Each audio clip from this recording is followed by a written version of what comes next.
Ladies and gentlemen, welcome to Chanel Jasmine, the best novel Chanel for romantic stories.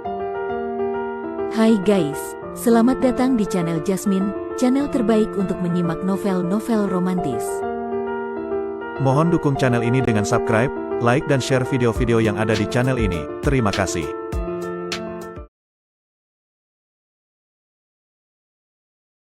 Kaisar Agung Seni Bela Diri Bab 843. PEV. Begitu keluar dari platform teleportasi, Ling Hu Sixuan meludahkan darah ke tanah, lalu meringis kesakitan. Sialan, aku nyaris mati. Taisang yang keparat itu, formasi teleportasimu benar-benar tidak bisa diandalkan. Kenangan dari insiden sebelumnya masih membuat Ling Hu Sixuan bergidik. Ketika formasi teleportasi dibuka, ia sudah menggunakan kecepatan maksimal untuk mengaktifkannya. Tetapi keempat Dewa Agung yang mengejarnya bergerak terlalu cepat. Hanya dalam sekejap mata, formasi pertahanan hancur total. Di momen itu, hidup dan mati hanya terpaut sepersekian detik. Meskipun ia berhasil melarikan diri, ia tetap terkena dampaknya dan nyaris kehilangan nyawanya. Begitu sampai, dia langsung menunjuk hidung Luo Xiu, melampiaskan kekesalannya. Kau seharusnya berterima kasih karena masih bisa hidup. Aku ini ahli formasi tingkat tertinggi. Jika kau bisa menemukan orang lain yang bisa melakukan hal yang lebih baik dariku, aku akan mengambil nama keluargamu.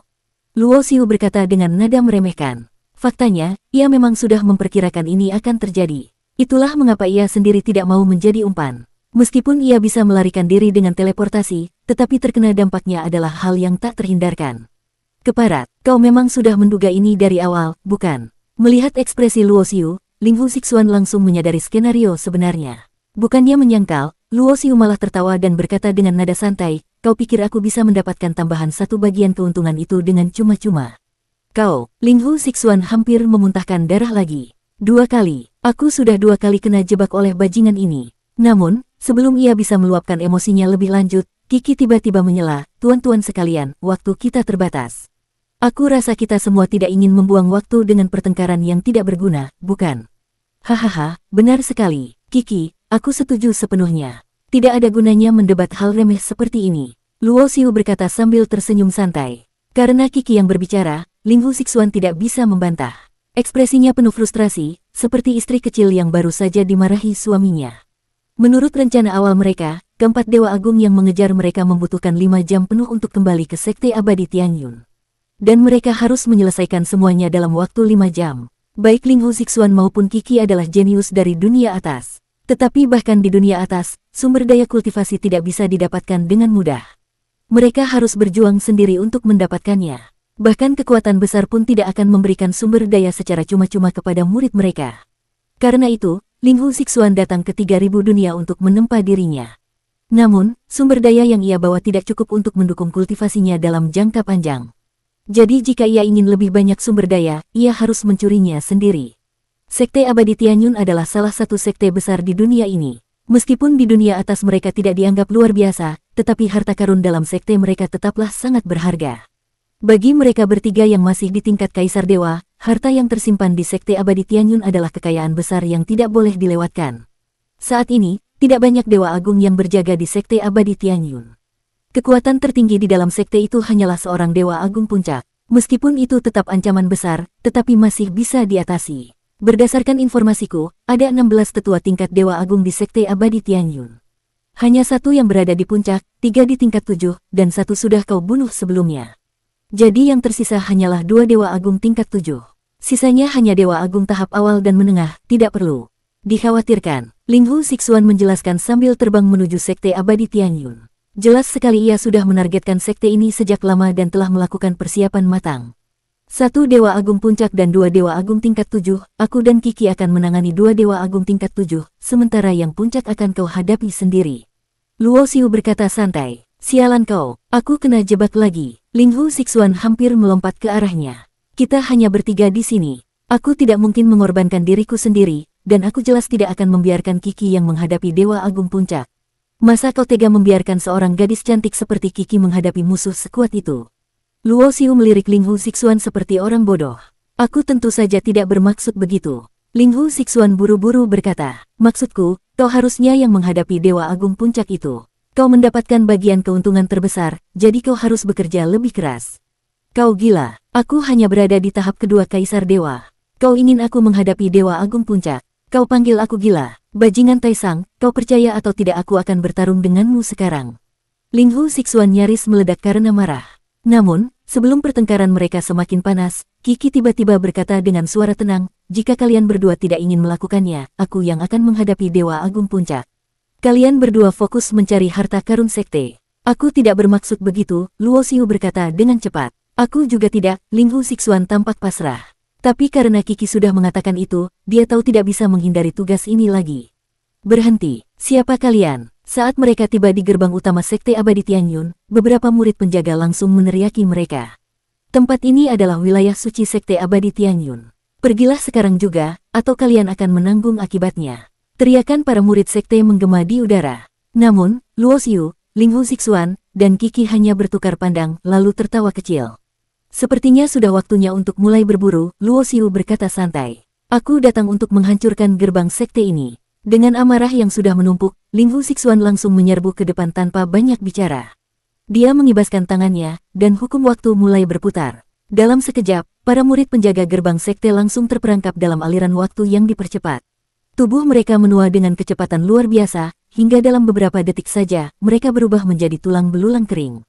Seolah-olah ribuan tahun telah berlalu hanya dalam satu napas. Sementara itu, Luo Xiu melayang di udara, mengambil beberapa bendera formasi yang telah dia persiapkan sebelumnya. Dengan lambaian tangannya, bendera-bendera itu melesat ke segala arah, menyatu dengan ruang di sekitar gerbang sekte. Sebagai salah satu sekte besar, Sekte Abadi Tianyun pasti memiliki formasi pertahanan tingkat tinggi. Dengan sumber daya mereka, formasi ini setidaknya berada di tingkat Dewa Agung, cukup kuat untuk menahan serangan dari Dewa Agung tahap awal. Luo Xiu belum cukup kuat untuk menghancurkan formasi ini sepenuhnya. Namun, dia bisa memastikan bahwa sekte ini tidak bisa mengaktifkan formasi mereka dalam waktu dekat. Seseorang telah menyerang gerbang sekte. Di dalam Sekte Abadi Tianyun, para tetua segera menyadari bahaya. Satu demi satu, para Dewa Agung muncul, langsung bergerak untuk menghadapi Luo Xiu, Linghu Sixuan, dan Kiki. Luo Xiu mengangkat tangannya, dan busur ungu raksasa muncul di genggamannya busur awan ungu. Dengan kekuatan fisiknya yang luar biasa, Luo Xiu menarik busur itu dengan mudah. Swiss, sinar panah melesat seperti meteor, menghancurkan banyak ahli sekte dalam sekejap mata. Pada saat yang sama, dia mengeluarkan perisai segitiga. Raksasa, sebuah harta tingkat Dewa Agung. Dengan busur awan ungu sebagai senjata dan perisai untuk pertahanan, Luo Xiu menjadi hampir tak terkalahkan di medan pertempuran. Linghu Sixuan juga mengeluarkan senjata utamanya, sebuah menara bercahaya perak dengan 9 lapisan. Menara ini dipenuhi dengan hukum waktu, dan bernama Menara Cahaya Galaksi Mengalir. Sementara itu, Kiki mengeluarkan senjata yang jauh lebih mengerikan, sebuah kecapi kuno muncul di tangannya. Saat dia mulai memetik senarnya, suara petikan bergema di seluruh medan perang. Melihat kecapi itu, bahkan Luo Xiu sedikit terkejut.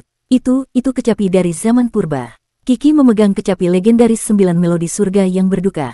Luo Xiu pernah melihat kecapi ini sebelumnya. Saat masih menjadi Taisang King, ia pernah menemukan mantra kuno yang terukir di kecapi ini, menanyakan jalan kepada langit, 9 melodi membawa duka. Kecapi ini adalah senjata mematikan. 3 dari 9 melodi yang bisa dimainkan kecapi ini adalah lagu pembunuh yang memiliki efek berbeda, menghancurkan tubuh fisik target, menyerang jiwa dan kesadaran, menghancurkan tekad dan kehendak lawan. Linghu Sixuan dan Kiki langsung bergerak. Menara galaksi milik Linghu Sixuan menciptakan medan waktu yang memperlambat musuh. Kecapi Kiki memancarkan melodi pembunuh yang membuat banyak ahli sekte langsung terbunuh di tempat. Dengan kombinasi hukum waktu dan serangan suara, para murid Sekte Abadi Tianyun dibantai seperti lalang dipotong sabit.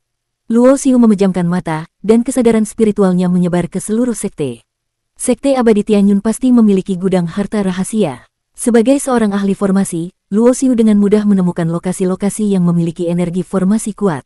Di sana, dalam hitungan detik, dia menemukan tempat di mana harta sekte disimpan. Namun, sebelum dia bisa bergerak, banyak ahli sekte mulai mengelilinginya. Luo Xiu memasukkan busurnya kembali dan maju ke tengah pertarungan. Dengan satu lambaian tangan, 18 bintang kuno berputar di telapak tangannya. Boom! Bintang-bintang itu membombardir seorang tetua Dewa Agung awal, menghancurkannya dalam sekejap. Tetapi lebih banyak musuh menyerang. Serangan pedang, tombak, dan energi spiritual menyerangnya dari segala arah.